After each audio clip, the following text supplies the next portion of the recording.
Hoje nós temos ceia, né, depois de tantos meses, e eu estava pensando nisso quando estava vindo para cá.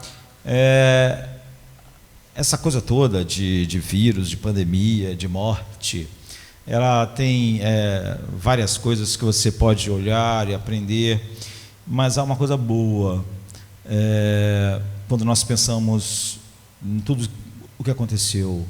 Nós descobrimos facilmente que podemos ficar sem futebol, nós podemos ficar sem entretenimento, nós podemos ficar sem sair de casa, nós podemos ficar sem ir a shopping centers, nós podemos ficar sem muitas coisas. Não é um grande problema para nós, mas nós não podemos ficar sem o ajuntamento solene da Igreja de Cristo.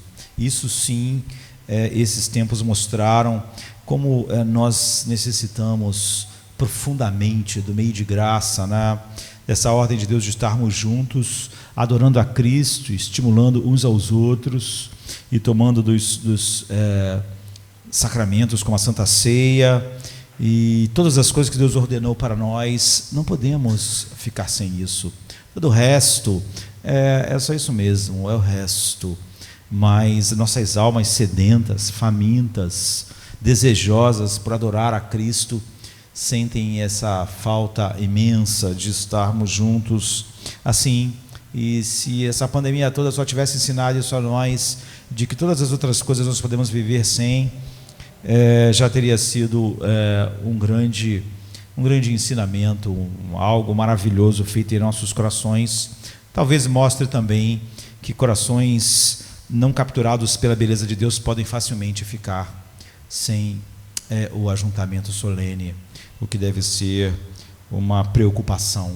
Graças a Deus hoje nós estamos reunidos para tomar da Santa Ceia e estamos, depois de alguns meses, tão em paz quando estávamos no início, já que sabemos que não ficaremos um dia mais no mundo pela perícia dos médicos, nem vamos partir do mundo como temos estudado em Jó, antes do tempo, por causa da malícia de Satanás. Não porque ele não seja malicioso, mas porque as nossas vidas realmente não está nas mãos de outra pessoa, a não ser do nosso Deus. E nós já meditamos tantos domingos, e estamos ainda no capítulo 2 de Jó, não é? Estamos ainda no começo de uma longa jornada de tantos capítulos, mas já ficamos tanto tempo aqui. Hoje, na hora de cearmos, eu quero chamar a atenção para algo que nós vimos nesses 2 capítulos, em vários sermões, que eu acho que nós temos que pontuar, não é? Na sequência disso. Ontem eu estava a olhar de novo para esse texto, esses 2 primeiros capítulos de Jó, que nós ficamos tantas semanas, e estava pensando, por que uma emboscada funciona? Por que uma emboscada por que alguém que planeja uma emboscada tem sucesso? Porque as pessoas são previsíveis. As pessoas fazem um plano e uma emboscada porque, pelas pessoas serem previsíveis, você pode antecipar como o ser humano vai agir em determinadas situações. Então, a menos que alguém seja treinado a ponto de reagir sem ter que pensar sobre isso, agir instintivamente, de uma maneira correta, sem ter que parar e ponderar, porque numa emboscada dificilmente você vai ter tempo para isso, a vítima fará exatamente a coisa errada. A vítima vai fazer exatamente aquilo que quem preparou a emboscada queria que ela fizesse. O livro de Jó nos mostra isso. Satanás, ele, além de ter astúcia, nós não podemos chamar qualquer coisa de sabedoria, não é? Mas ele é muito astuto e, além disso, velho. As emboscadas de Satanás, como você vai fazer uma emboscada na mata para pegar um animal, numa guerra, ou qualquer tipo de emboscada, você precisa conhecer como as pessoas vão reagir. As pessoas são previsíveis e a vítima age como era suposto agir. Você pode ver que emboscada às vezes tem vários passos, mas como na primeira coisa as pessoas sabem como as pessoas vão reagir, ela prepara algo aqui que vai fazer as pessoas virem para cá, que vai acontecer algo aqui, até que vai se fechar o cerco. E outro dia eu estava vendo um documentário, um filme, que era sobre a tentativa de assassinato de Ronald Reagan, né, que ocorreu em 30 de março de 1981.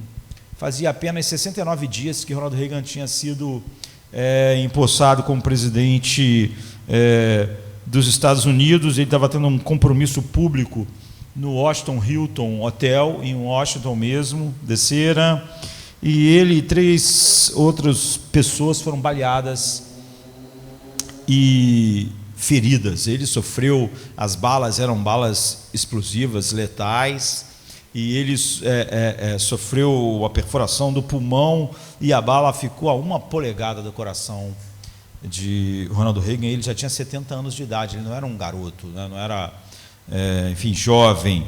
Então, isso se transformou em filme, em documentário, eu estava vendo, e ele foi o primeiro presidente americano a ser baleado e sobreviver. Os Estados Unidos tem uma história de presidentes assassinados. Todas as vezes em que um presidente americano foi baleado, morreu. O Ronald Reagan foi o primeiro que levou tiros assim e sobreviveu. O atirador, apesar disso, foi declarado inocente por motivos de insanidade, e ele foi colocado num manicômio judicial, não é? Em vez de ser condenado. E em 2016, quer dizer, 4 anos atrás, ele foi solto. Ele foi solto sobre as restrições impostas para ele ficar em casa com a mãe dele, e sobre acompanhamento psiquiátrico obrigatório. E o que eu vi, não é? E o que é totalmente contra-intuitivo é que os agentes da CIA que protegem o presidente, quando de repente começam os tiros, foram disparados 6 tiros pelo atirador. Quando ele começa a disparar, esses agentes da CIA pulam na frente do presidente, não é? Para proteger o presidente com o corpo. E isso é totalmente inesperado, porque ninguém está esperando que alguém vai começar a atirar de repente. Quando o tiro começa, não há muito tempo para pensar no que fazer. Você vê que instintivamente eles pulam na frente do presidente. 3 são baleados além do presidente. Certamente, se eles não cobrem com seus corpos, perdendo a vida, protegendo o presidente, esse tiro que entrou, não é, e penetrou o pulmão e quase o coração, outros tiros teriam acertado o presidente. Você pode achar assim, mas o cara era o segurança, mas quanto ganha? Quanto ganha um agente da CIA? Não importa, não é? Nenhum ser humano tem um salário que vale a pena ganhar um tiro e morrer para ninguém morrer, para outra pessoa não morrer. O cara prefere abandonar. Você fala assim, amanhã no teu emprego você vai ter que morrer, não é? Porque faz parte do trabalho. Você vai dizer, eu não vou. Mas o salário é bom, mas eu vou ter que morrer? Não é? Então não importa quanto alguém recebe, quando a vida está em jogo, dificilmente você acha que qualquer salário vale a vida. Então por que eles pulam na frente do presidente? Porque era instintivo, não é? Porque você vê, eu estava dizendo que numa emboscada, quem faz uma emboscada conta de saber como você vai reagir, e quase sempre, eu diria que 99,9% das vezes é assim. E eu vi depois uma entrevista com um desses agentes que sobreviveu, e ele disse, por que vocês pularam na frente do presidente? Ele disse, na verdade, eu tenho filhos, eu tenho esposa, se eu pensasse nisso tudo na hora, eu não pularia na frente do presidente quando ouvi os tiros. Mas nós somos tão treinados, nós repetimos tanto aquilo, que quando você ouve, você simplesmente age. Você não pensa. Você não pensa no que você vai fazer, se o tiro vai pegar em você, se vai pegar na tua cabeça, se você vai morrer. Você simplesmente faz o que você foi continuamente treinado para fazer, de tal maneira que você reagisse sem isso. Então não há um tempo em uma emboscada para você pensar. Não há. Certamente não há um tempo para você ler um manual. Está no meio da emboscada, o que o manual diz? O que diz o artigo tal das emboscadas que nós temos que agir? E é assim que Satanás nos ataca. Não é? Ele é muito melhor do que todas as outras pessoas para emboscar e atacar. E a Bíblia diz que ao deixar a presença de Deus, ele preparou uma emboscada que será devastadora para Jó. Não é? Em suas múltiplas camadas de choque. Dificilmente você vai pensar numa emboscada melhor que você vai ter acesso na vida do que a que acontece com Jó, como nós já vimos em tantos sermões. Não só as múltiplas camadas de choque, mas a força avassaladora que Satanás coloca nisso, igual quando Hitler invadiu um país, era tão avassalador, avião, tanque, infantaria, tudo ao mesmo tempo, que ele ganhava a guerra em dias. Às vezes em um dia, dois, ele dominava um país. Então a sabedoria é a habilidade de viver piedosamente. A palavra de Deus diz. É o produto do treinamento em piedade. Piedade é a percepção contínua de que você está na presença de Deus. A Bíblia compara isso ao treinamento do comerciante, e há vários outros exemplos. Na hora da emboscada, você vai ter atitudes sem poder pensar, mas isso depende, como daqueles agentes da CIA, de tudo o que aconteceu antes. Na vida de Jó não é diferente. Por exemplo, quando a gente lê o capítulo 31, de 1 a 11, por exemplo, você lê assim: fiz uma aliança com os meus olhos, como eu colocaria ele numa virgem, numa mulher que não era sua esposa?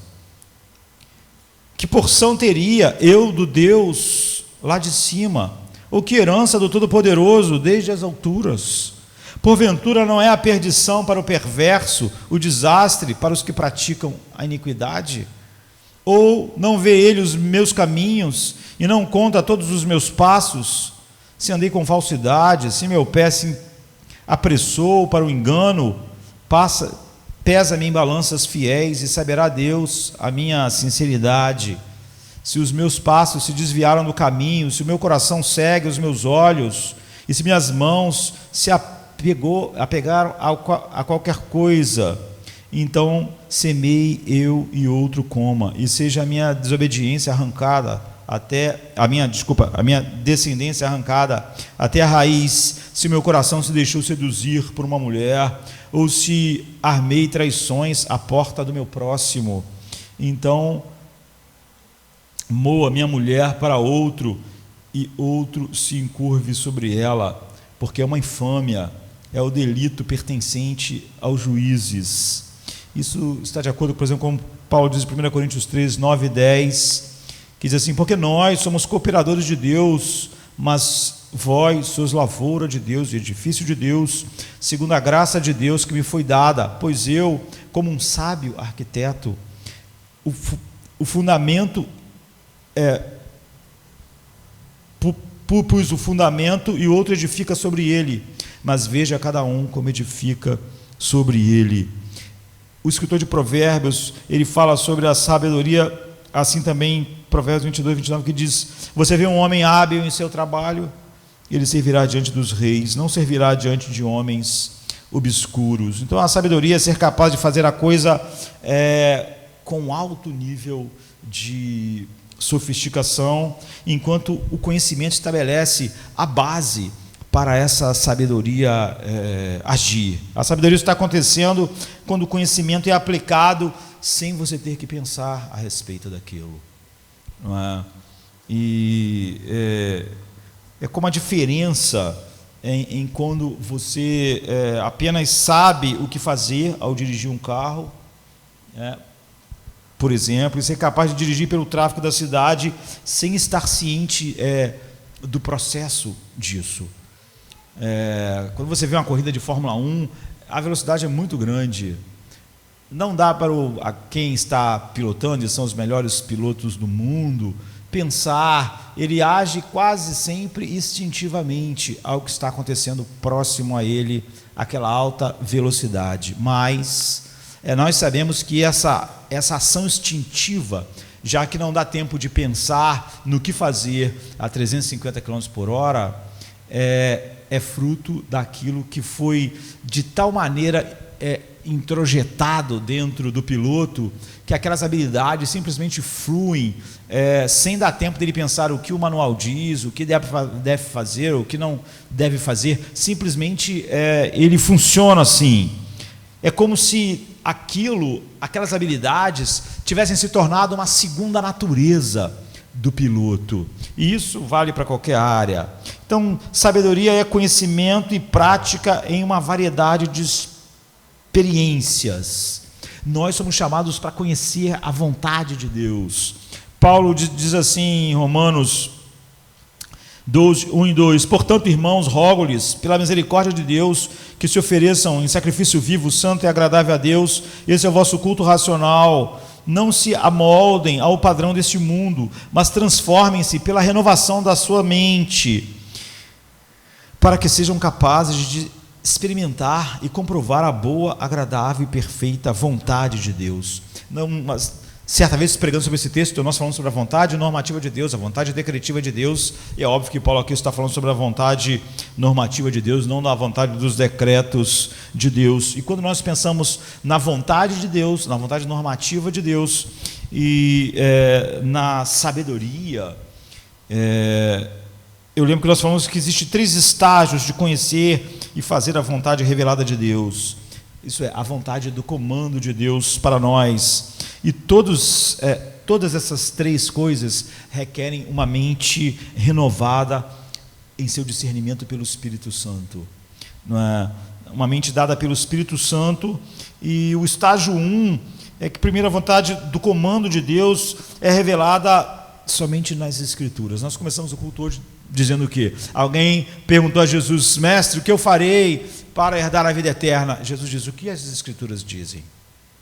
Você vê, Jesus não está pensando como é que ele vai se sentir se eu falar isso, falar aquilo outro. A questão toda não é o que todos nós pensamos, o que todos nós sentimos. A pergunta sempre é essa: o que as Escrituras dizem sobre isso?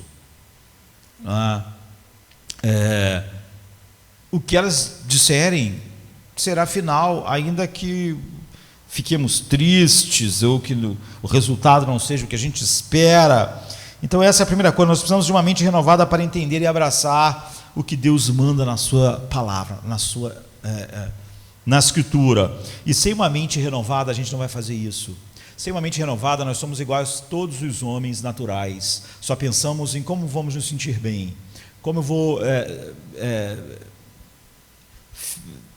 não sentir nenhum tipo de dor, a dor física, a dor emocional, enfim, como eu posso fazer eu me sentir melhor ou fazer essa pessoa se sentir melhor. Então as Escrituras são as ordens radicais de Deus para nós, radicais no sentido de que Jesus pode dizer para aquele homem o que ela diz a respeito disso. Não importa mais o que ninguém diz. Então a autoridade de Deus é encontrada apenas na Bíblia. Apenas na Bíblia. Nós não falamos com autoridade sobre a sociedade, sobre a humanidade ou sobre a alma humana, a não ser aquilo que a Bíblia diz a respeito disso. Então Paulo diz que as Escrituras são inspiradas e tornam o cristão competente, equipado para toda a vida e piedade. Então não há nada na vida de um cristão que a Escritura fale em deixar ele pronto. Em 2 Timóteo 3, 16, 17 diz: toda a Escritura é divinamente inspirada e proveitosa para ensinar, para repreender, para corrigir, para instruir em justiça, para que o homem de Deus seja perfeito e perfeitamente preparado para toda a boa obra, ou seja, para toda a vida que agrada a Deus. Você vê que Paulo para que o homem seja perfeito e perfeitamente preparado, seja totalmente maduro, não é? E totalmente preparado para todas as situações. Nós vimos como a emboscada funciona, porque na hora que a emboscada acontece, você vai reagir instintivamente. Mas esses instintivamente, nós estamos falando sobre aquilo que é natural no homem. O piloto de Fórmula 1 age instintivamente porque ele foi demais treinado nisso. Você vê que Jó, ele, dependendo do que acontecesse, dependendo das seduções da vida, ele disse: como eu colocaria os meus olhos sobre uma virgem, se eu fiz um pacto com os meus olhos para honrar a Deus com os meus olhos? Você vê, certamente ele poderia ser emboscado nesse sentido, mas ele agiria instintivamente por causa da maneira com que o coração dele foi treinado a se relacionar com isso. Então, não apenas algumas boas obras, Paulo diz: todo o bom trabalho, tudo que honra a Deus. Então, que energia, tempo e devoção o cristão deve gastar com a palavra de Deus, sem nunca pensar simplesmente no que o homem tal fala a respeito disso, o que eu sinto a respeito disso, o que alguém vai sentir a respeito disso. E o estágio 2, o segundo estágio da vontade normativa de Deus, do comando de Deus, é a nossa aplicação da verdade a novas situações que podem ou não ser explicitamente abordadas na Bíblia. A Bíblia não diz com que pessoa você deve casar, mas diz como deve ser essa pessoa. Ela não diz como você deve dirigir o carro, não é? Então você vai dizer assim: não tenho base para dirigir o carro de uma maneira que Deus seja honrado, porque a Bíblia não tinha carro naquela época, então eu não posso fazer isso. Algumas pessoas falam assim, não é? Nessa situação aqui a gente não sabe como fazer, porque a Bíblia não fala exatamente sobre isso. É óbvio que a Bíblia fala sobre todas as coisas, não é? Então a Bíblia não diz exatamente como, com quem se casar, mas como a pessoa deve ser e o que o casamento é, ou não diz exatamente que carro eu devo dirigir, que casa eu devo comprar, como em que trabalho, ou onde eu devo tirar férias, ou qual é o plano de internet que eu devo usar, ou 1000 outras escolhas que eu devo fazer na vida. O que é necessário é que tenhamos uma mente renovada. É por isso que Paulo diz: se a sua mente for renovada, em cada uma dessas situações, José não tinha um manual de como se portar se você for vendido como escravo para o Egito, e como se portar se a mulher do cara que te comprou querer te seduzir, e como você tem que se comportar na prisão, como você tem que se portar se te acusarem falsamente de um crime que você não cometeu e te jogarem na cadeia. Ele nunca tinha lido nada a respeito disso. Ele não tinha olhado para um manual que falava sobre essas coisas. O que é necessário é que tenhamos uma mente renovada e tão moldada e governada pela vontade revelada de Deus na Bíblia, que nós vamos avaliar todos os fatores relevantes em cada situação com a mente de Cristo. Paulo diz: nós temos a mente de Cristo, vamos discernir o que Deus está nos chamando para fazer. E isso é muito diferente de constantemente tentar ouvir a voz de Deus dizendo para nós: faça isso, faça aquilo. Deus nunca vai nos dirigir assim. É por isso que nós temos a palavra de Deus, e nós temos somente a palavra de Deus, e como Paulo diz, ela é apta para toda a vida e piedade. Se nós formos cheios da palavra de Deus, a ideia de que Deus vai falar: faça isso, faça aquilo, com a ideia de que Deus fala hoje, a Bíblia diz: Deus tem nos falado nos últimos dias pelo seu Filho, pela sua palavra, e isso é o suficiente, não é? Totalmente a única coisa que o Espírito usa para nos conduzir. Então, as pessoas que tentam levar suas vidas ouvindo vozes, elas não estão em sincronia com Romanos 12:2, não é? Porque há um mundo de diferença entre orar e trabalhar por uma mente renovada. É isso que você tem que trabalhar todos os dias, por uma mente renovada, que discerne a vontade de Deus em todas as situações, por um lado, e o hábito que algumas pessoas têm de pedir a Deus que lhe dê uma nova revelação pelo que ele deve fazer. Você vê, você não precisa de uma mente renovada se Deus fosse falar para você tudo que você tem que fazer. Olha, José, se você for vendido para o Egito, então é assim que você deve agir e tal. O que José precisava ter uma mente renovada, e uma mente renovada ia saber se comportar como escravo, mesmo que nunca ele tivesse imaginado que seria um escravo um dia, ou um presidiário. Então, a adivinhação não requer transformação. Você só precisa ter a renovação da sua mente continuamente pela palavra, pela habitação do Espírito Santo, exatamente porque você é uma pessoa que vai saber lidar com todas as situações. Uma pessoa que depende e quer e anseia por adivinhação é exatamente porque ela não tem uma nova mente. E como ela não tem uma nova mente, ela precisa de adivinhação. E adivinhação, eu podia falar para um cara que é ímpio, os oráculos disseram que você tem que casar com essa pessoa. Os oráculos disseram que você tem que ir para lá. Os oráculos disseram hoje que se você levantar da cama muito cedo e sair para a rua, o carro vai te atropelar. Os oráculos disseram que você deve não aceitar esse trabalho, porque haverá outro trabalho amanhã. Esse cara pode ser um total ímpio. Se adivinhação não necessita de transformação. Paulo diz, você deve ter uma nova mente, transformada pelo Espírito Santo, para você conhecer a boa e agradável vontade de Deus em todas as situações. Então a adivinhação não requer transformação, não é? Revelações. O objetivo de Deus é uma nova mente, uma nova maneira de pensar e julgar, não apenas novas informações. O que vai acontecer amanhã? Como eu tenho que agir? O que eu tenho que fazer? O que ele está dizendo é que você vai ter uma nova mente, habitada pelo Espírito, cheia da palavra. É o que Jesus disse para o mestre, o que a Bíblia diz. Se você tivesse saturado da palavra, vocês iam saber. Algumas pessoas sempre faziam perguntas tolas a Cristo, né? Por exemplo, um homem teve uma mulher, ele morreu, ela teve que ficar com um irmão, ele morreu, com quem ele vai casar? As respostas de Jesus sempre é assim, vocês não leram as Escrituras? Vocês não leram? É óbvio que a pergunta é retórica, aqueles caras liam, Jesus está dizendo assim, vocês não têm uma mente renovada, vocês não têm uma mente guiada pelo Espírito Santo, pela palavra. Então o objetivo da Bíblia de Deus é que nós sejamos transformados, santificados, liberados pela verdade revelada na palavra de Deus. E conhecereis a verdade vos libertará. João 8,32. Santifica-os na verdade, a tua palavra é a verdade. Você vê, não precisamos de adivinhação, precisamos de uma nova mente. E assim, o segundo estágio da vontade do comando de Deus é a aplicação criteriosa da Escritura em todas as situações. Realmente, a Escritura não se fala como se comportar num trem, mas certamente alguém que é filho de Deus saberá se comportar.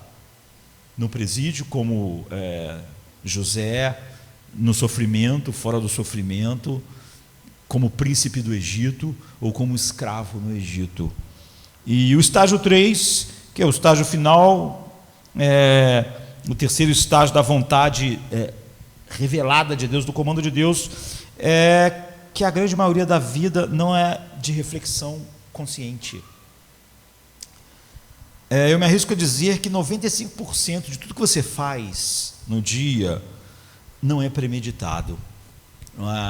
É uma reação ao que está acontecendo em que você não esperava. A maioria dos seus pensamentos e atitudes são espontâneos. Isso quer dizer que você automaticamente vai tirar do seu bom tesouro algo bom ou do seu mau tesouro algo mau.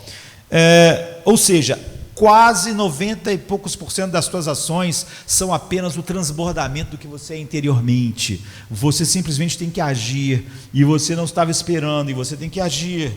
E Jesus diz assim, da abundância do coração fala a boca. A boa pessoa do seu bom tesouro produz o bem, e a pessoa má do seu mau tesouro traz o mal. Eu te digo que no dia do julgamento as pessoas darão conta de todas as palavras descuidadas que saíram da sua boca. Porque eu chamo essa parte da vontade do comando de Deus por um motivo, porque Deus nos ordena coisas como não fique irado, não seja orgulhoso, não cobice, não fique ansioso, não seja ciumento, não seja invejoso. E nenhuma dessas ações é premeditada. Você não pensa assim, alguém faz algo, você pensa, vou ficar orgulhoso agora, hein? Agora eu vou ficar, e você fica orgulhoso. Ou você pensa, vou sentir ciúme. Ou você pensa, agora, se isso acontecer, eu vou sentir ansiedade. Ou agora é a hora de eu cobiçar. Eu vou cobiçar, estou tomando a decisão de cobiçar agora. Raiva, orgulho, cobiça, ansiedade, ciúme, inveja, sempre surge de um coração sem nenhuma reflexão. Ou intenção consciente. Acontece algo e aquilo se manifesta, e nós somos culpados, a Bíblia diz. Você vê, Jesus está dizendo, você vai dar conta de cada orgulho, de cada ansiedade, de cada ação que parecia ser assim, porque isso quebra o mandamento de Deus. Por exemplo, um dos mandamentos de Deus é: não cobiçarás. É claro, portanto, que existe uma grande tarefa na vida cristã: ser transformados pela renovação da nossa mente. Você precisa de Cristo, que morreu por seus pecados, e você precisa do Espírito Santo, e você precisa da pregação fiel da palavra de Deus semanalmente, e você precisa da meditação contínua da palavra de Deus. E dê a si mesmo isso, e mergulhe na palavra escrita de Deus, sature a sua mente. O objetivo é uma mente renovada, e Jesus é apresentado a nós no Novo Testamento como a personificação da sabedoria, não apenas na sua inocência, pureza, mas particularmente em sua capacidade de lidar com os seus inimigos. E diante de escolhas impossíveis, Jesus vira a mesa dos seus oponentes e faz eles ficarem enrolados com o próprio argumento deles. Por exemplo, diz assim: os fariseus saíram e começaram a planejar um meio de enredá-lo em suas próprias palavras. Enviaram-lhe os seus discípulos, juntamente com os herodianos, que lhe disseram: mestre, sabemos que és íntegro e que ensinas o caminho de Deus conforme a verdade. Tu não te deixas influenciar por ninguém, porque não te prendes à aparência dos homens. Um monte de elogio, né? Dize-nos, pois, qual é a sua opinião? É certo pagar o imposto a César ou não? Você vê, eles queriam pegar Jesus de emboscada. Como eu disse, quando você é emboscado, você não se prepara. Se um dia alguém fizer essa pergunta e me colocar nessa situação, como é que eu respondo? Não é assim que funciona. Eles foram assim, e você vê fluir sabedoria de Jesus. Jesus disse: me dá uma moeda aí.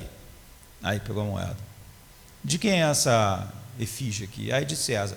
Então, dai, pois, a Deus o que é de Deus e a César o que é de César. E a Bíblia diz que eles ficaram totalmente atônitos, sem saber o que fazer, porque Jesus estava sempre pronto para essas artimanhas. Então, a velocidade, a suavidade da réplica de Jesus em vários momentos não era apenas porque ele queria mostrar-se mais esperto que aquelas pessoas.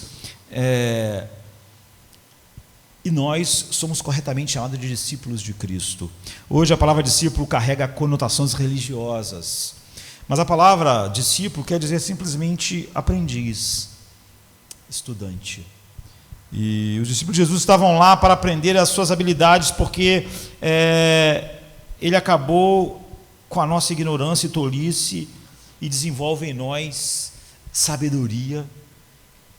E a resposta de Jó aos ataques de Satanás são entendidas corretamente como modelos da sabedoria que apontam para Cristo.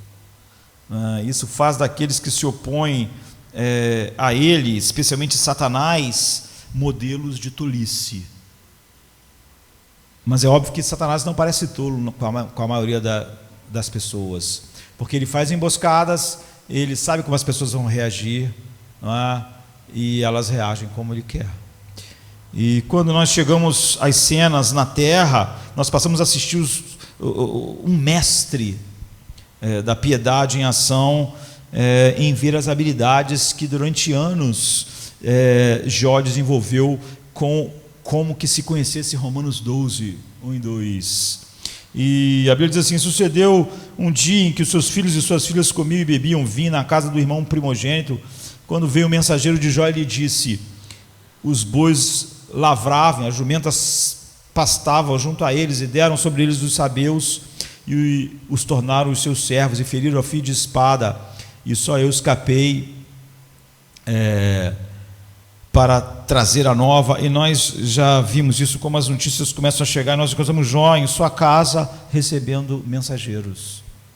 Jó não precisava que um dia antes alguém desse uma revelação a ele do que iria acontecer. Ele precisava ter a mente de Cristo.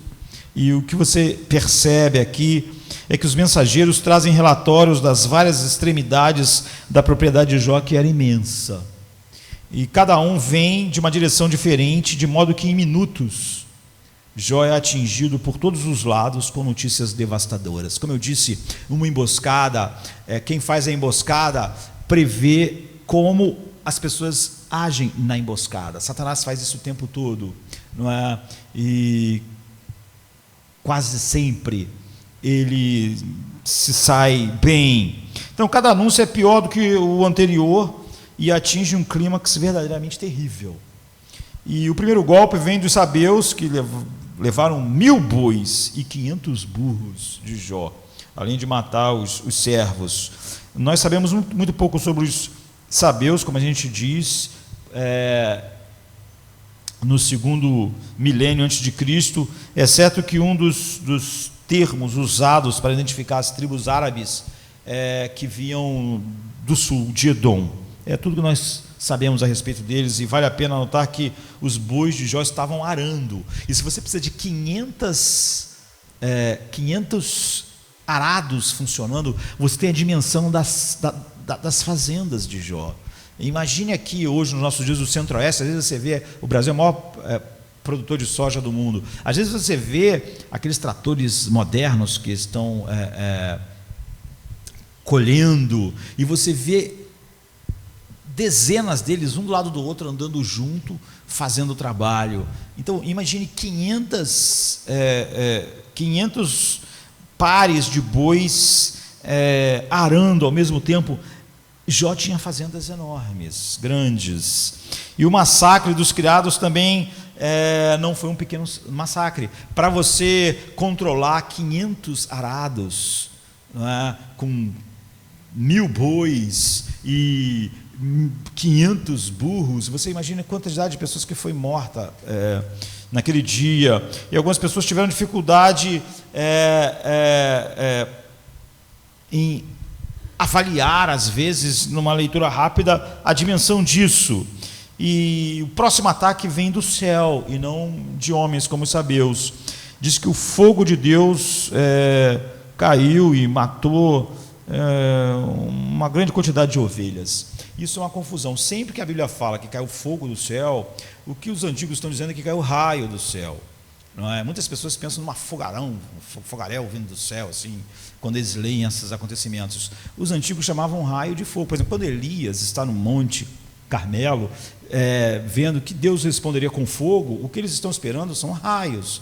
Você vai dizer assim, mas pastor, raio é eletricidade. Nós sabemos que é eletricidade, não é? Durante todo o passado, eles viam cair um troço do céu, não é? E que quando batia na terra incendiava tudo, destruía, agia, incendiava. Então era um fogo que caiu do céu e incendiava e matava. Então, por exemplo, Baal era um deus, uma das coisas que ele era, o deus que controlava os relâmpagos. Então é por isso que o que estava sendo disputado é qual Deus vai mandar fogo do céu, ou seja, qual vai mandar o raio em cima do holocausto. Então o fogo do céu aqui que caiu sobre as ovelhas e matou um monte, está se referindo a relâmpagos. Então você pode ter dificuldade de pensar como 7.000, às vezes o relâmpago cai e mata uma quantidade enorme de ovelhas, mas 7.000 é muito.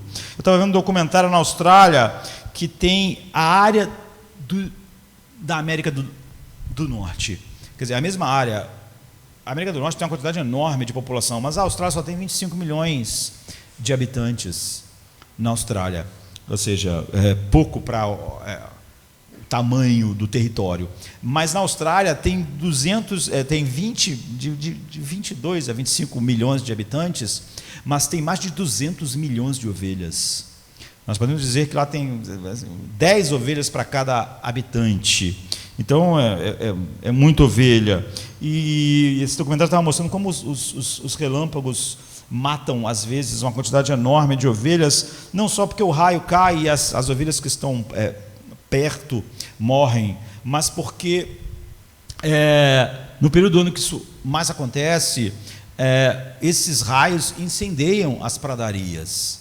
E os ventos sopram forte, e o vento vai na velocidade que o vento está, 30 quilômetros 40 quilômetros, as ovelhas não conseguem fugir de um fogo que está indo na pradaria a essa velocidade. Você teria que ficar correndo a 40 quilômetros sem fim, enquanto o fogo vem. Então, nem os seres humanos, os incêndios sempre conseguem chegar, sempre conseguem ultrapassar e matar milhares de ovelhas. É uma coisa horrível de se ver. Então, a única segurança nessa crise é quando eles veem o fogo vindo, vem naquela velocidade que o vento está, antes acender um fogo, queimar uma parte aonde você está antes de chegar, em vez de tentar fugir. E o lugar que for queimado é seguro, não é? E assim como o fogo vai se aproximando, você vai para lá, se move para o lugar que já foi queimado por você mesmo. É uma técnica simples, que é usada há muito tempo, e é por isso que isso sempre foi usado como um símbolo daquilo que aconteceu na cruz. Não é? A grama não pode ser queimada 2 vezes, nenhum pecado de uma pessoa pode ser punido 2 vezes por Deus. Por que a grama não pode ser queimada? Porque se eu já queimei ela, o fogo quando chega não tem material para queimar. Não é? É por isso que usam isso. O único lugar no mundo onde a ira de Deus já queimou é a cruz. Se eu estou na cruz, então eu estou seguro. E como nós vemos como a expiação, como toda a Bíblia ensina, e nesse exemplo isso fica claro, é limitada. Se a expiação tivesse sido por todos, o fogo tivesse sido queimado já, o fogo da ira de Deus sobre todos, nenhum outro fogo poderia queimar novamente os mesmos pecados. Então Deus não pode derramará o seu julgamento infinito sobre Cristo e depois queimar aqueles pecados, vamos dizer assim, com a sua ira infinita, e depois fazer de novo. Em Cristo nós estamos em terra queimada, mas infelizmente aqueles pastores de Jó não estavam. E o terceiro desastre é causado por um ataque caldeu que levou 3.000 camelos de Jó e os empregados dele também. Uma quantidade enorme de empregados, 3.000 camelos. E esses caldeus são um mistério para nós, porque eles são pessoas que nós, 1000 anos depois, localizamos no sul da Mesopotâmia, né? Quando começamos a estudar a história de Nabucodonosor, mas isso não tem nada a ver com esses que nós conhecemos, e não há nenhum registro dos caldeus antes do 1º milênio. A única indicação é que esses aqui são uma referência aos descendentes de Cassede, que é um dos sobrinhos de Abraão, como está em Gênesis 22. E o ataque veio do norte, e seguindo as fontes de água doce. Então, cada um dos 4 desastres, que a gente já estudou tanto, pode ter acontecido em dias diferentes, semanas diferentes, porque nós estamos falando de propriedades enormes, numa época em que o transporte era lento, você se transportar de uma área para outra, mas a casa do filho mais velho de Jó provavelmente ficava dias de distância da casa de Jó. Mas um aspecto essencial na tragédia de Satanás, ou da emboscada, é que você vê que é extremamente bem preparado. As notícias vão chegar com diferença de minutos para Jó, apesar de terem acontecido em lugares diferentes, e às vezes há dias atrás, há semanas atrás. Quem vem trazer a notícia vai chegar de uma maneira sincronizada, um após outro, com diferença de minutos, na proporção em que a primeira notícia é ruim, a outra é muito pior, e a outra é muito pior, e a última é devastadora. Esse te mostra a maneira como Satanás atacou Jó. Então é necessário que haja um sobrevivente em cada massacre. Ou seja, quando as pessoas roubaram as ovelhas, quando o raio caiu, alguém tinha que ficar vivo para vir contar essa história, no tempo certo de chegar, na ordem certa que ele queria que as notícias chegassem a Jó.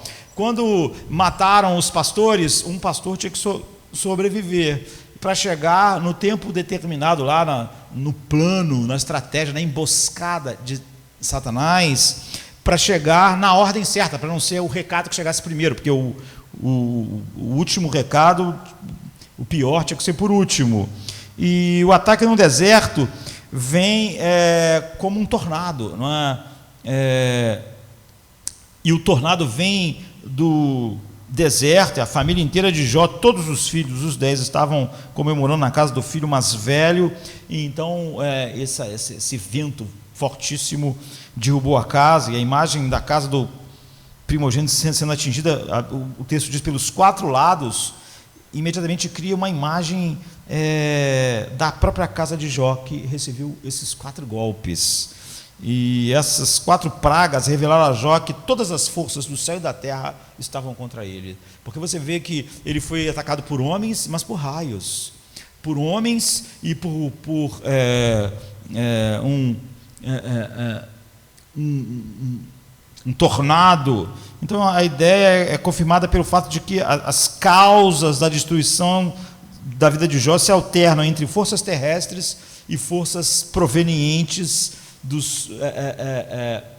da natureza. E se você olhar a história, ela vem exatamente dos 4 pontos da bússola. Um vem do norte, um vem do sul, um vem do leste, um vem do oeste.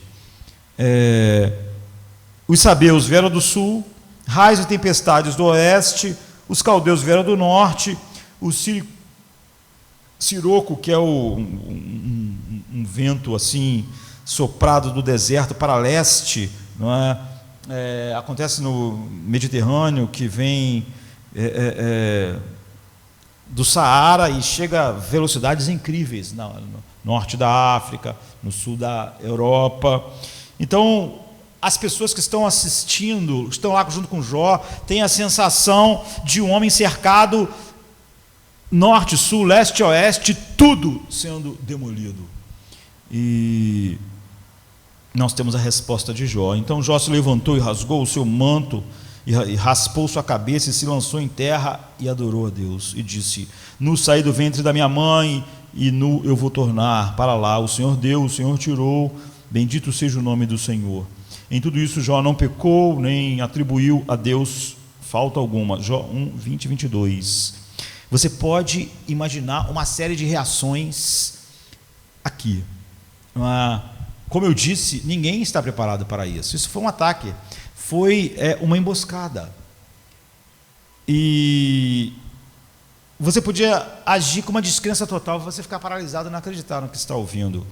Você podia ter um colapso nervoso. Mas provavelmente uma tentativa enlouquecida de ir correndo para a casa do filho mais velho para saber lá nos destroços se alguém sobreviveu da família, ou apenas correr para ver se o relatório é verdadeiro ou não. Você sabe quando Maria Madalena falou que Jesus não estava no sepulcro, João e Pedro saíram correndo. Em vez de eles perguntarem: poxa, como assim? O que aconteceu? Eles não acreditaram, eles saíram correndo para ver. Jó podia ter feito a mesma coisa. Então, supondo que Jó conhecesse a identidade, a confiabilidade daquelas pessoas que trouxeram para ele a notícia, então o que ele vai fazer? Deus será a primeira pessoa que ele vai pensar? O que ele vai sentir em primeiro lugar? Nosso primeiro instinto é encontrar alguém para culpar quando as coisas ruins da nossa vida acontecem.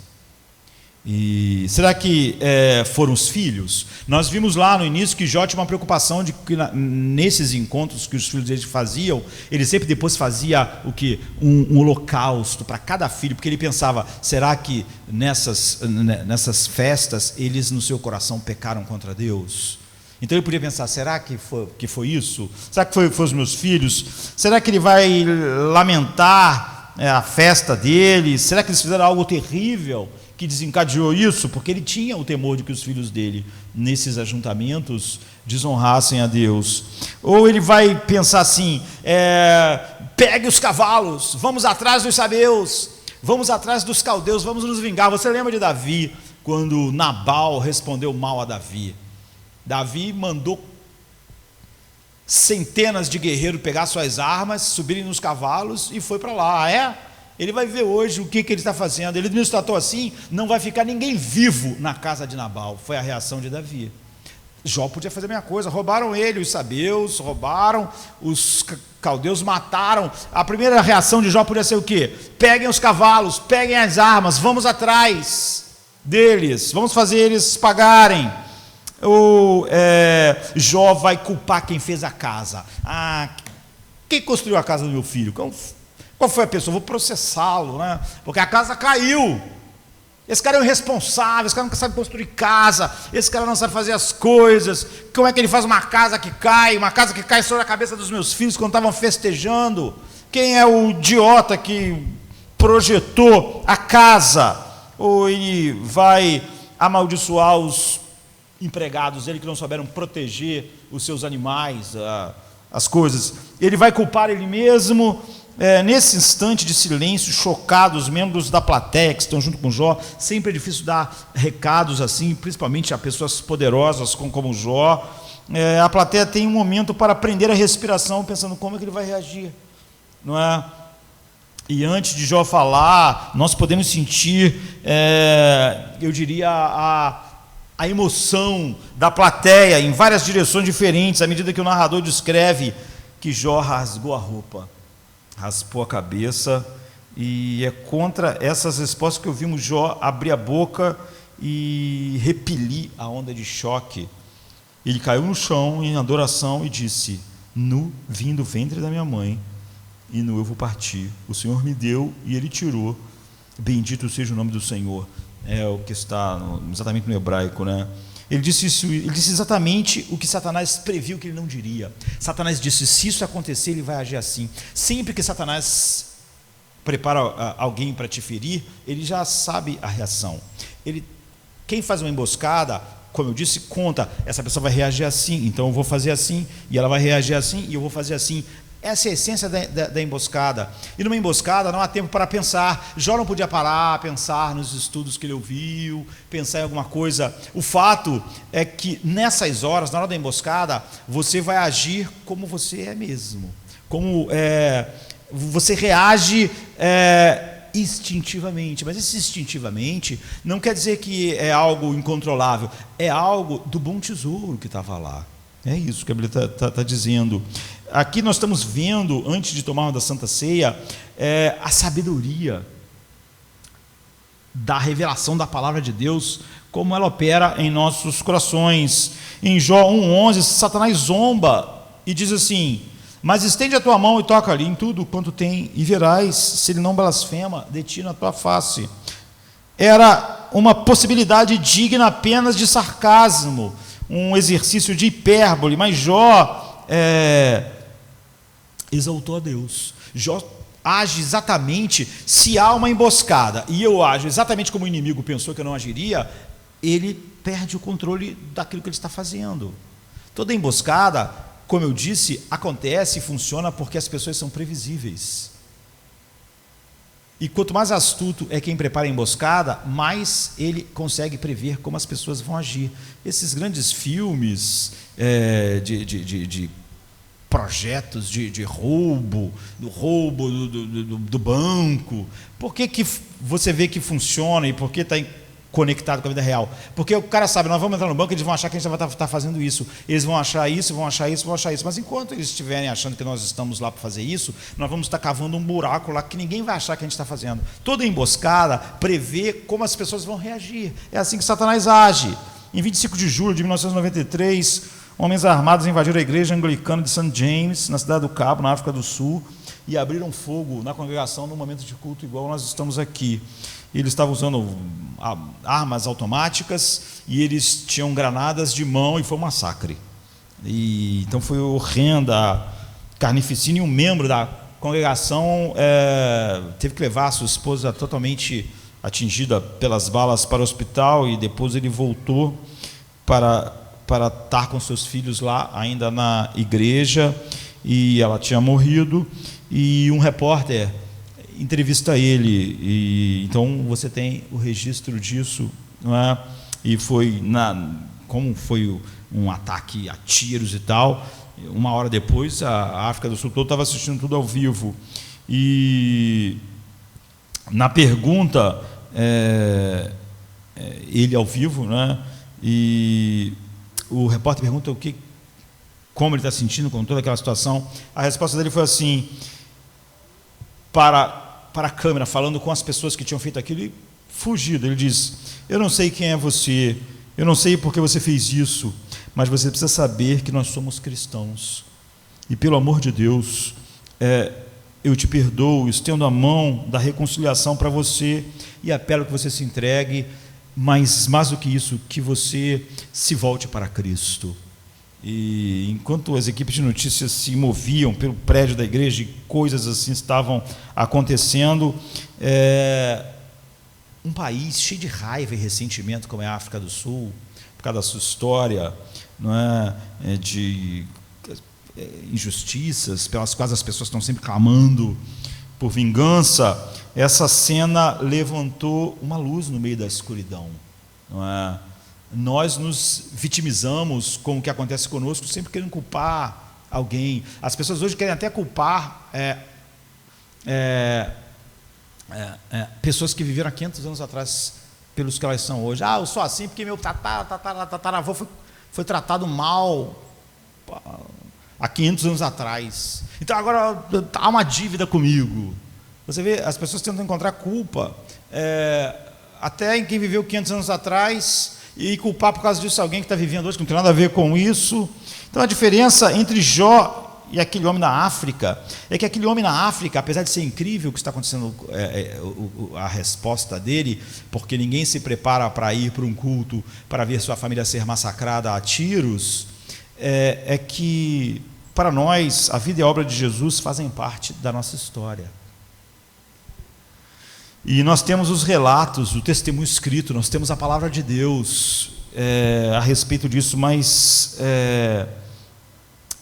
Jó, ele tinha, você vê, ele fazia holocausto de oferta queimada, ele tinha uma sombra de que Deus faria algo no futuro, ele só tinha isso, mas a Bíblia diz, em tudo isso Jó não pecou, acusando Deus de transgressão. Deus não está falhando. Essa foi a reação imediata de Jó. Não foi, vou atrás dos caldeus, é culpa disso, é culpa daquilo, é culpa daquele outro, quem construiu a casa, vou processar esse, vou pegar aquele. Jó não reage como Satanás espera. Mas você vê, Jó não tinha tempo de pensar, o que diz, o que foi os meus estudos, qual foi os sermões que eu vi? Você vê isso que Paulo está falando em Romanos 12, essa sabedoria que uma nova mente saturada pela palavra de Deus, como eu disse no estágio 3 da obediência a Deus, 95% do que a gente faz é reação ao que acontece, mas isso revela muito em como a palavra de Deus foi introjetada em nós.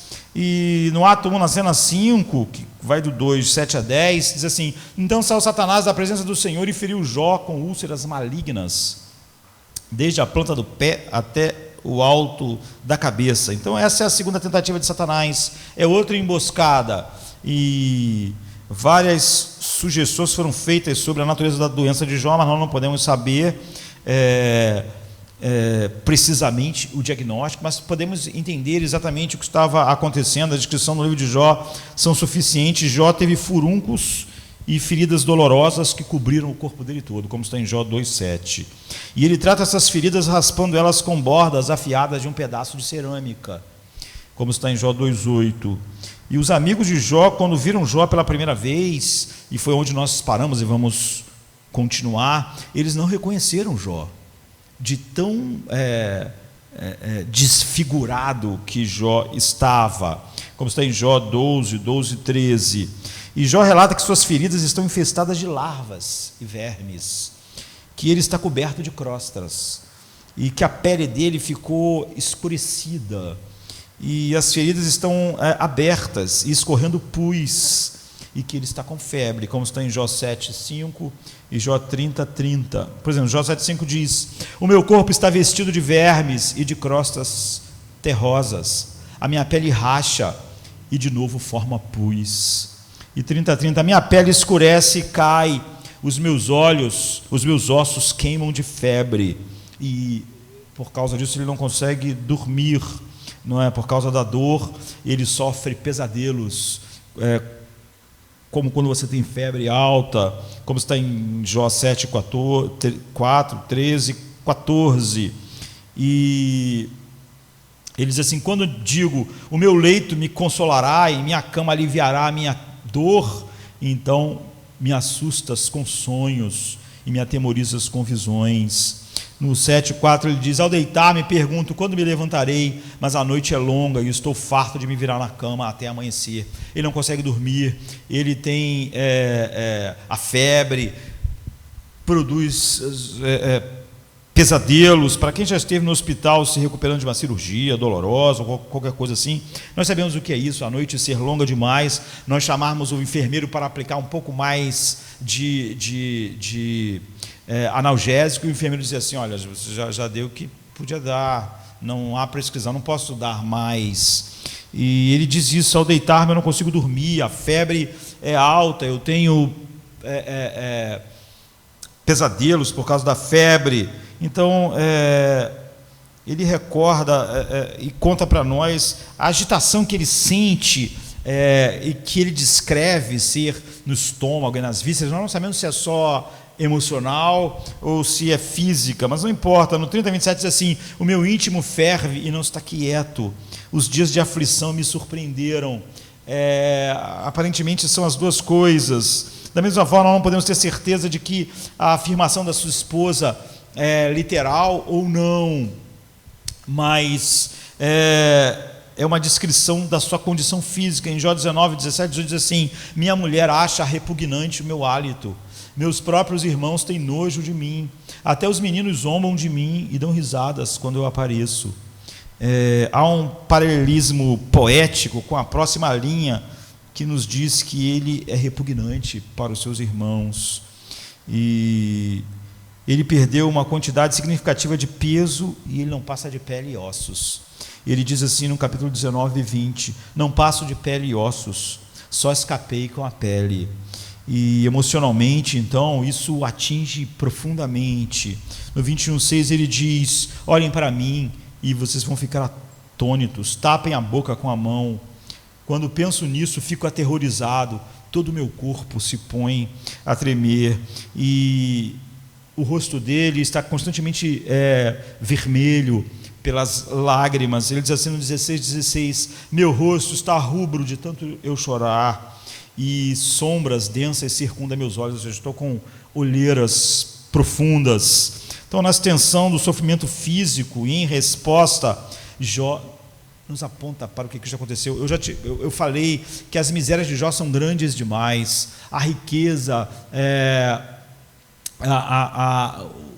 o lugar elevado que ele está é grande demais, tudo é exagerado no sentido de bom demais e ruim demais, porque aponta para algo maior. Os discípulos, eles ficaram confusos com Jesus quando ele dizia que ia ser entregue nas mãos dos sacerdotes, que ele ia ser açoitado e crucificado, como está em Marcos 8:31, 9:12 e 10, 33, 38, enfim, dadas as respostas que a gente tem a esses anúncios repetidas vezes, é altamente provável que os discípulos não prestavam muita atenção no que Jesus dizia, porque eles tinham entendido o conceito do Messias só como rei, que ia governar de tal maneira que essa tela fazia eles não enxergarem aquilo que o Salmo 2, que é o salmo que Jesus recita na cruz, sobre ele, como o rei ungido que restauraria tudo, mas como ele sofreria assim, dessa maneira profunda.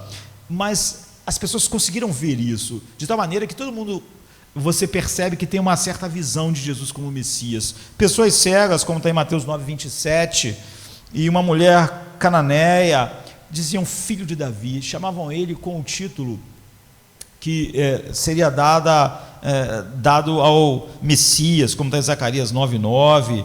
Você vê, por exemplo, o rei entrando nessa profecia, e depois se cumprindo em Mateus 21:9.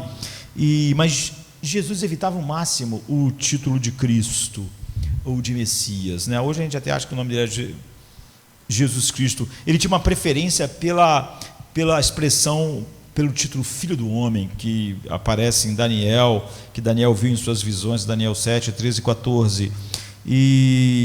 Então eles não tinham, todo mundo, até pessoas assim mais distantes, tinha uma visão da grandiosidade do que ia acontecer com o Messias, e eles criaram uma grade para não enxergar, e essas pessoas viam Jesus de uma maneira tão grande, um caráter tão incrível, um mestre tão grande, que eles não podiam imaginar uma desgraça tão grande na vida dele.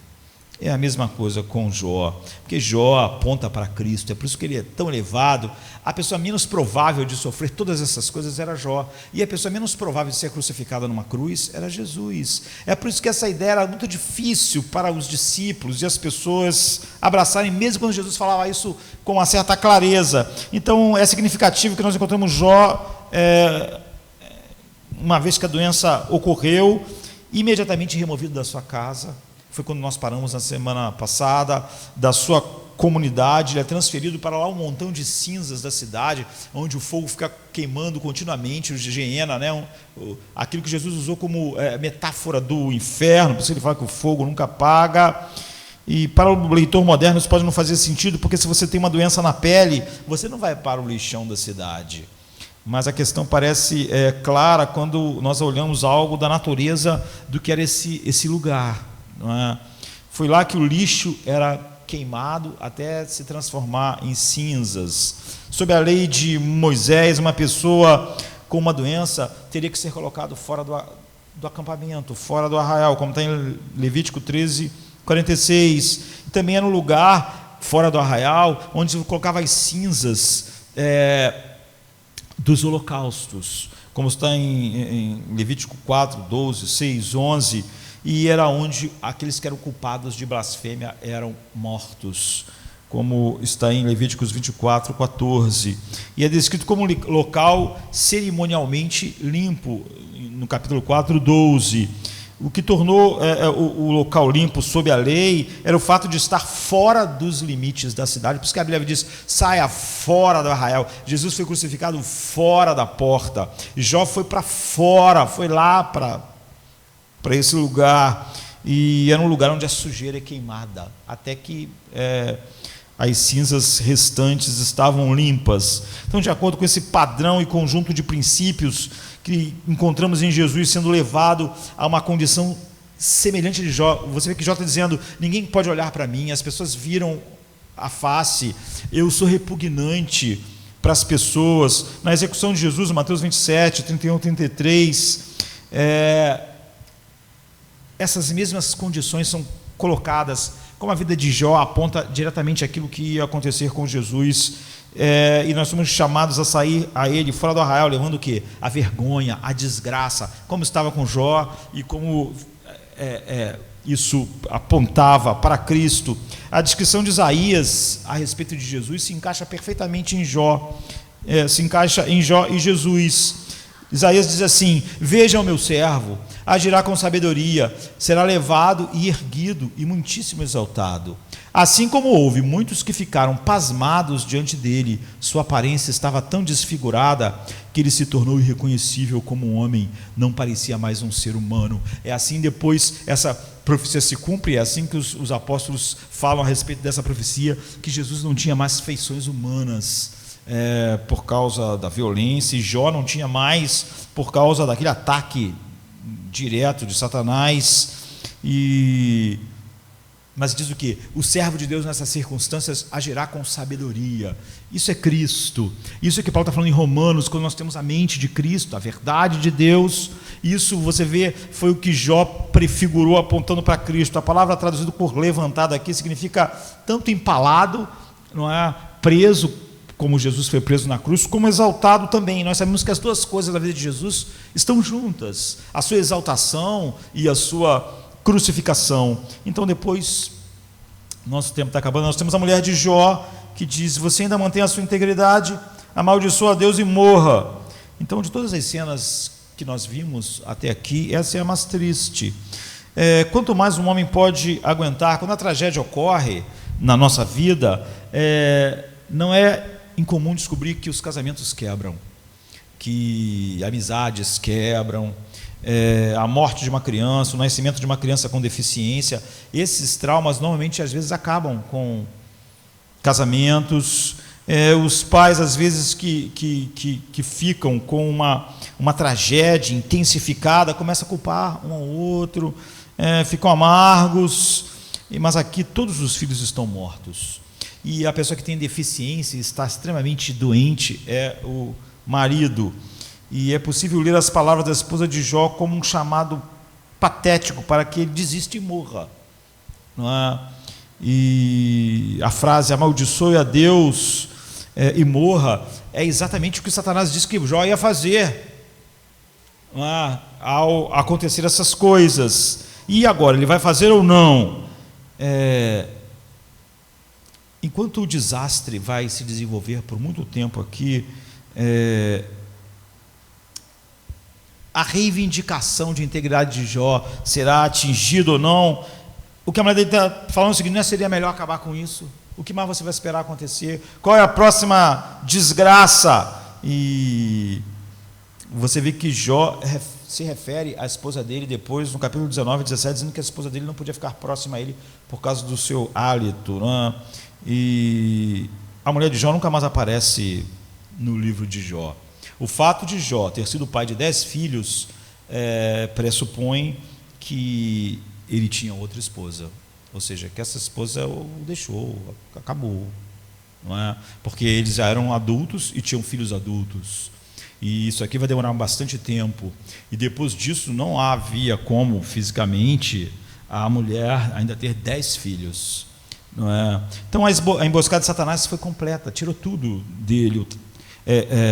O trabalho não é apenas emocionalmente chocante, fisicamente incapacitador, mas é socialmente isolador. Deixou Jó sozinho, sem ninguém. Você vai ver que mesmo os amigos dele vão ter muita dificuldade de realmente se conectar com ele. E se nós voltarmos para Jesus, a cena é semelhante. Os irmãos de Jesus zombaram dele, dizendo para ele ir para Jerusalém, para ele fazer um milagre que realmente fizesse ele ser aclamado.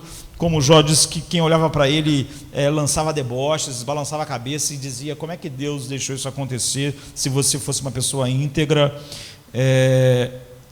Em sua prisão, os discípulos abandonaram Jesus, ele ficou só, como Jó está aqui. Em seu julgamento, os seus discípulos mais próximos negaram ele. E as palavras do Salmo 22, apenas a primeira linha que passou pelos lábios de Jesus, mostrando que todo o salmo é a respeito dele, diz assim: mas eu sou verme e não homem, motivo de zombaria e objeto de desprezo do povo. Caçam de mim todos os que me veem, balançando a cabeça, lançam insultos contra mim, dizendo. É exatamente o que acontece na cruz. Recorra a Deus, que o Senhor te liberte, que te livre, já que Ele lhe quer bem. Então certamente isso é suficiente para quebrar um homem. E nas próximas palavras de Jó está todo o caso de Satanás. Ele diz para a mulher: você está falando como uma mulher tola. Aceitaremos o bem de Deus, que vem da mão de Deus, e não aceitaremos o mal. E o narrador anuncia novamente que ele não pecou. O caso de Satanás está perdido ou não? Quando uma emboscada não funciona, ou pode ser numa guerra, pode ser numa caçada, a opção é interromper o contato e se retirar, ou cavar uma trincheira e esperar.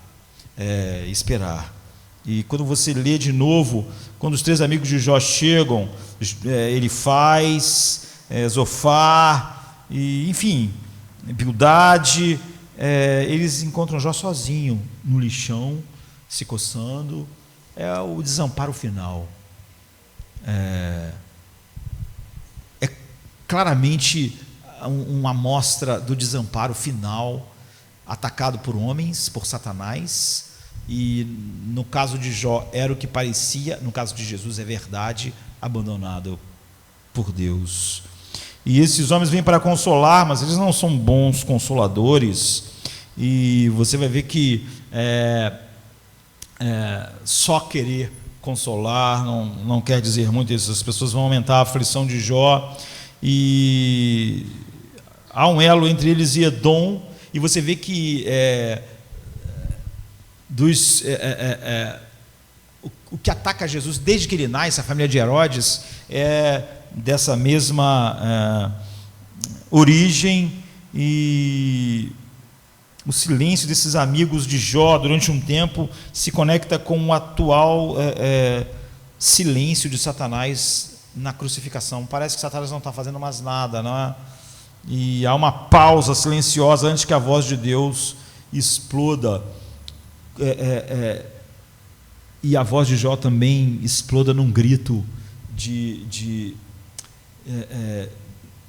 profundo de dor, como o de Jesus na cruz. Ambos são justos. Jó não é justo como Jesus, mas ele era um homem justificado. E homens que responderam, Jó apontando para Jesus, ao ataque devastador de Satanás, sabiamente.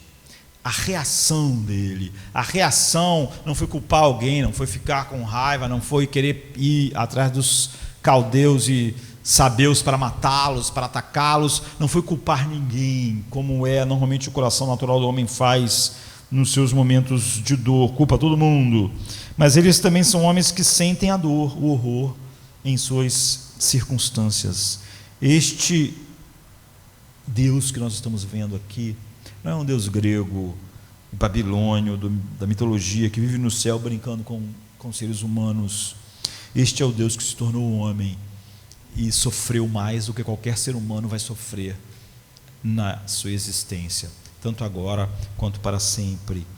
Esse é o Deus que se tornou um homem e sofreu em nosso lugar, o Deus que deixou Jó passar por isso, decretou isso. É o Deus que, enquanto isso está acontecendo com Jó, Deus sabe, aquilo só está apontando com o que vai acontecer comigo infinitamente mais. Não é um Deus insensível que brinca com determinadas coisas. Aquilo que está acontecendo com Jó, naquele instante, o Deus que está controlando aquilo, logo estará na terra, sofrendo infinitamente mais do que Jó e respondendo de uma maneira infinitamente mais perfeita, que vai ser atribuída a mim e a você.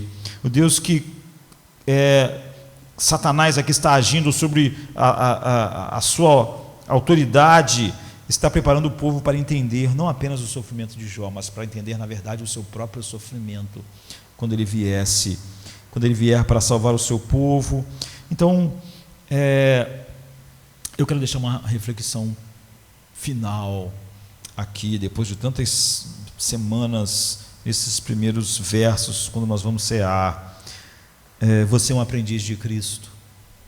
Romanos 12 é sobre você, sobre ter a mente saturada com a verdade, transformada pelo Espírito, de tal maneira que você pode discernir a boa e perfeita vontade de Deus, não porque você tem tempo de pensar, mas porque isso se tornou parte de você, de tal maneira que essa é a sua reação.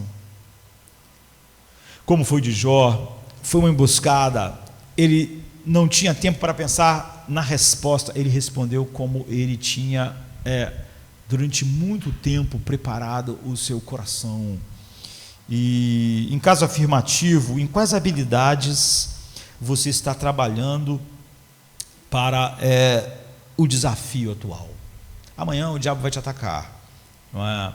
E como você vai reagir depende totalmente disso. Nós vimos Jó, alguém totalmente preocupado com a glória de Deus, pensando se os filhos desonravam a Deus no coração, mesmo que não fizesse isso externamente, fazendo um pacto com seus olhos. Era alguém completamente saturado com a vontade de Deus. Quando as coisas aconteceram de repente, ele agiu instintivamente, mas você vê que esse instintivamente dele mostrou essa natureza, essa mente de Cristo.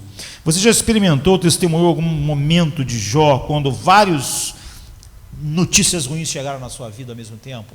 Qual foi a primeira coisa que você pensou? Na primeira coisa que Jó pensou, em Deus, enquanto ele é bendito? Ou você ficou amargo? Ou você culpou um irmão da igreja, culpou um irmão da sua casa, culpou uma pessoa do trabalho, e você ficou com raiva dos sabeus, dos caldeus, ficou com raiva de todo mundo, através de qual de alguma maneira a dor chegou a você? Ou a primeira reação tua é essa reação saturada de Deus de Jó, que aponta para Cristo, né, em toda a sua história, a primeiro reflexo é pensar em Deus. é pensar que, além de todas essas pessoas envolvidas, a questão é que aquilo não teria chegado a você, a não ser que não fosse pelas mãos dele. Então, como Deus tem preparado você para o desafio da emboscada, onde você não vai poder pensar, onde a reação vai expressar simplesmente o que tem sido acalentado no coração. Então você consegue discernir a mão de Deus nas tuas circunstâncias atuais? Ou você é alguém que precisa de estar esperando a adivinhação? Nós precisamos de adivinhação para saber a vontade de Deus, não é como as pessoas gostam, porque nós não temos a mente, não é, que possa conhecer a perfeita, boa e agradável vontade de Deus por causa da palavra. E nós vimos os estágios disso. Então, se a tua fé fosse emboscada nesse momento, onde o ataque de Satanás se concentraria? E para ter sua melhor chance de sucesso, como você tem reagido mal ao que acontece? O que mais tem acontecido na sua vida que faz você reagir achando os culpados, indo atrás dos culpados, em vez de a tua mente imediatamente ir para Deus? Nós lutamos contra o mesmo inimigo. A história de Jó nos aponta para Cristo. Romanos 12 diz: tenha a mente de Cristo, saturem-se de Cristo. As emboscadas não vão dar tempo de você pensar, você vai agir como você realmente está no seu interior. E o interior de Jó imediatamente levou ele para Deus, para as mãos de Deus. As últimas palavras de Jesus na cruz Pai, nas tuas mãos eu entrego o meu espírito. Ele estava sendo atacado por todos os lados, como Jó, norte, sul, leste, oeste, tudo atacou Jó. Homens e demônios, é exatamente o que está acontecendo na cruz. Todos os homens debochando, pessoas comuns, ladrões, homens do clero, todos juntos, Satanás. Mas Jesus sabe que está bebendo o cálice que o Pai preparou para ele. Jesus, no único momento na Bíblia que ele não chama Deus de Pai, ele chama Deus de Deus. Ele diz: Deus meu, Deus meu. Para isso que Jó estava apontando, né? Deus trouxe isso. Ele não viu os sabeus, os caldeus, o diabo, ele viu além Deus. É isso que Paulo diz: para vocês conhecerem a perfeita, boa vontade de Deus. Jó não precisava de alguém agora para dizer o que ele tinha que fazer com adivinhações. Ele estava cheio dessa graça de Deus, ele reagiu instintivamente assim. As emboscadas vão continuar enquanto o nosso inimigo estiver solto, e tudo isso é feito. Se Jó, lá no passado, tudo aconteceu para ele apontar para Cristo, imagine como a sua vida deve apontar para Cristo. Você que conhece infinitamente mais do que Jó, como nós vamos participar da Santa Ceia agora. Eu vou pedir que os irmãos distribuam os elementos da Santa Ceia. Vou chamar o pessoal.